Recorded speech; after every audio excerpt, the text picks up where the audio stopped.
Why should I book an Oasis Class ship over another class? And what should I expect to be different on Oasis Class versus another class? It's a good question. I mean, I don't want you to think, Zach, before I answer this question, like, Zach, you should never cruise on anything other than Oasis Class. I don't believe in that at all. If you're a first-time cruiser, if you're like, my advice I always give people, if they're brand new to Royal Caribbean or brand new to cruising or both, to take an Oasis or a Quantum class ship. The reason why I recommend that is because the Oasis class offers the latest and greatest. It has the most options on there. New cruisers don't yet know what style cruiser they are. And more likely, they've probably seen, Royal Caribbean commercials, and they've seen and read about cool things you can do on cruise ships, which are generally all available on Oasis or Quantum class, the newest ships in Royal Caribbean's fleet. So if someone who's brand new to cruising goes on a Voyager or even a Radiance class ship, they might not match up with their expectations. So going on a big new ship on a 7-night cruise, I feel will give them a good blend of everything. And then later on, they can explore and find their favorite ship or their favorite class. But when they're brand new, you just don't know what you don't know what you don't know, and you don't know what you like yet. So that's why I go in that direction. Why do I like Royal Caribbean the most? I like Royal Caribbean the most because I think it's a good balance of what you pay for versus what you get. I love that Royal Caribbean is a market leader. They're not the most expensive cruise line out there, but they're also not the cheapest cruise line out there. And there's, like I said, I like that balance. Like, certain cruise lines give you more, but they also cost a lot more. And other cruise lines may offer a lower price in Royal Caribbean, but I don't feel like the onboard experience really matches up as well for Royal Caribbean. So I just like that blend of family entertainment, innovative technology, and really fun experiences, and latest and greatest, like, cool cruise ships. I love how they design that stuff, and I love how they're always looking to the future. That to me really endears me to them, because at the end of the day, it is a really wonderful cruise line, and it's a great family experience. When will COVID testing go bye-bye? I don't think it's going away anytime soon. I don't know more than you do, Jim. No one in our chat knows, because ultimately there's some powers that be, but testing and COVID vaccine requirements for cruising is really at the cornerstone of what's allowed the cruise industry to be so successful in their restart. And when I say successful, I'm not talking about necessarily people on board the ship, but keeping COVID off the ship, even during the Delta and Omicron variants. So that's really been, I just don't see that going away, quite frankly. It's been their best tool that they've had. I've used this metaphor. I'm not sure it's a very accurate metaphor, but it makes sense to me. It's like your favorite baseball team finally gets into first place. You don't trade away your best players. You keep what's working. And like, I mean, it's not ideal. It's not like I'm not like, yay, I can't wait to do my COVID test. I understand the frustration with it, but at the same time, it is what's been working for them, and it's hard to argue with the results on that. Are the ships sailing at or near capacity? Thank you, Mike, for the super chat. Not yet. There are increased capacity. I've talked about this on some of the videos we've done over the last couple of weeks. Some ships have been at 100% capacity, but that's not been the norm. Those are still the exceptions. Depending on the ship and the sailing, the amount of passengers on board varies. They're kind of somewhere in the ballpark of 70 to 100%, but no, the ships are not all at 100%. When I was on Oasis of the Seas a week or two ago, it was a 3-night cruise. We were at 92% capacity, but the next sailing, that capacity number went down, actually. So it really depends. And don't forget, we're with Easter behind us. Happy Easter to everybody, by the way. We're past spring. Spring break is officially over now, and we're in actually what is essentially a lull in demand after spring break. From Easter till about Memorial Day, it's kind of a slower time of cruising. I'm not saying it's dead. Don't get me wrong on this, but there's less people who want to go on a cruise because, well, school's back in session. Nobody has vacation from school this time of year. And a lot of people are looking for Memorial Day and beyond for summer vacation. That's when really you see peak prime time.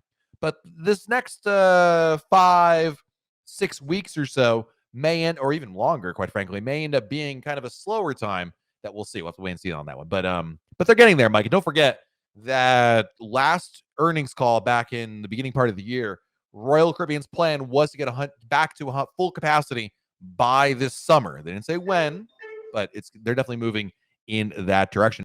I'm sure many of you are aware that there was a decision by a Florida judge today that overruled the federal ban or federal requirement for masks.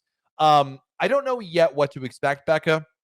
It's still kind of in this new phase. I'm sure even by the time this replay comes out, we'll know more about it. So I don't know yet what the implications will be. I remember when the CDC in Florida had their remember when Florida sued the CDC? This is back when the cruise industry was shut down, and they declared the conditional sale order optional.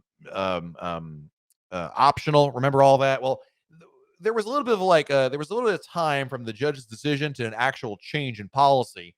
I do know, and you can save your messages, that I've seen some people already send me messages like, hey, so, this airline or this airport's already pulled back the requirement. I can't speak to that. I don't know. I think we'll know more about this, I think, in the next couple of days on that one. So we'll have to wait and see. Of course, as you all know, you didn't since late February, you did not have to wear your mask if you're vaccinated on board the ship. You just had to wear your mask in the cruise terminal. That's really what we're talking about. What this change potentially could impact. So just keep that in mind going forward. But I don't know yet what to expect. And as you guys know, I try not to delve into speculation. I don't want to give anybody false hope. I don't want to mislead anybody. So I'm trying to stay about as above board as and objective as I can be on this one. I think this will probably end up going away, but I don't know that for a fact. And certainly I think we just have to wait and see. So, hopefully another day or two, we'll have a good answer on that, if maybe a little bit longer. So, hey, Matt, is it true that if a COVID outbreak happens on board, that everyone gets refunded with cruise credit? No, not necessarily. In fact, Dennis, we just did an article about this last week or 2 weeks ago about the policy. So the policy that Royal Caribbean has, they have a pretty good policy about this. If you test positive for COVID-19 on a cruise ship, you guess we'll have the following COVID-19 assistance at no extra charge. 100% cruise fare refund for you and your traveling party if any of you test positive for COVID-19 within 10 days prior to the cruise or at the boarding terminal for cruises departing on or after March 31st, 2023. So if you're on board the ship, here's your question. Prorated cruise refund if the cruise is cut short for reasons related to COVID-19. And if you test positive for COVID-19 during the cruise, Royal Caribbean will cover the cost of COVID-19 related medical treatment on board, any required land-based transportation, and travel home for you and your traveling party. Can we book CocoCay when we're on the ship, like the water park? Yes, but it could sell out before you have the opportunity to do so. And more importantly, the price could go up beforehand. So how likely will it sell out? It definitely can, Joyce. There's a weird phenomenon going on ever since cruises restarted. A lot more people are booking up extras for their cruises. Dining, excursions, spa appointments, casino. They're way busier now than they ever were before the pandemic. I think a lot of it is maybe just a lot of pent-up demand. People who are like, we want to make up for lost time. So it's not like it used to be. So the answer is yes, you could wait, but you run the risk of the price going up or the thing selling out, or both. Your best bet is to book it in advance. Don't forget, Joyce, if you book it today, and next week you decide, what, I really don't want to do that anymore, you can cancel with no penalty before the cruise. So what's the best cruise for 23 to 26-year-olds? It's my first time on a cruise, but it's not my first time on a cruise, but first one for my boyfriend. I would definitely do an Oasis or Quantum class ship. It's always a good idea for first timers or people who haven't cruised all that much. 7 nights, Oasis or Quantum class ships. So I would say you want to do like Wonder of the Seas, Harmony of the Seas, Odyssey of the Seas. That would be great. What's available at CocoCay without spending money? A lot of the beaches, the pool, Oasis Lagoon Pool, Chill Island Beach, Breezy Bay Beach, Harbor Beach, South Beach, Splashaway Bay, Captain Jill's Galleon, Snack Shack, Chill Grill, Skipper's Grill. There's a lot of most of the experiences are completely complimentary, Kim, at Perfect Day at CocoCay. It's really amazing. So it's really just the water park and the beach club, and of course any shore excursion, which is true of any place you go to, that would cost you extra. So it's pretty impressive. And of course, Captain Jack's, they have like fries and wings there that I've never seen anybody actually order, but that does cost extra. But the vast majority of the experience is totally complimentary. Tips and tricks for working cruisers to go to the Bahamas. Boy, we could spend an hour here just talking to you about your tips right there. I would say number one, research the ship you're on, learn everything about it, read past cruise compasses. You want to book your shore excursions in advance, especially in the Bahamas. It can be, you don't want to wing it. You don't want to walk off the ship and be like, hey, honey, what would you like to do now? No, don't do that. Book shore excursions in advance. And if you're interested in a dining package or a drink package or a spa appointment, book it now, lock in the price, get a better price. That's definitely the way to go. How do they handle time on a transatlantic cruise? So the time zones will change. And as you move forward in time every day, you will lose another hour. They'll just adjust the time, usually in the middle of the night. So that way it's not like all of a sudden it goes from like, 2 o'clock p.m. to 3 o'clock p.m. They do it in the nighttime. So that way it's a little easier to manage, but they will absolutely do that. Is it better to book travel insurance through Royal Caribbean or on your own? Not all travel insurance is the same. So the answer is it depends on the policy and what you're looking for. Royal Caribbean's travel insurance is provided through a company called Aon, AON. They're great. So it's not like one is better or not the other. It's a matter of the policy and what you're looking for in that policy. There's good reason to book through Royal Caribbean or on your own. It just really depends on what you're looking for in the policy.